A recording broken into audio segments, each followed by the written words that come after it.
माते चौक पुरायो जे गज माते चौक पुरायो जे चौक चढ़े बैठल कवना बब के नाते हो चौक चढ़े बैठल कवना पप के बेटा हो मोतिया ने आजोरे भरायो जे मोतिया ने आजोरे भरायो जे बड़ बड़े आजोरे पसरिहाए कवना भैया बड़ बड़े आजोरे तुर किहाए कवना भैया करिहा पापा के नैया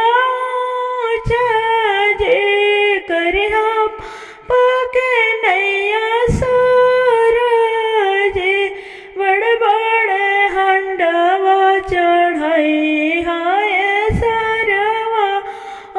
सोने के चाय न चढ़ाई हाय सरवा हो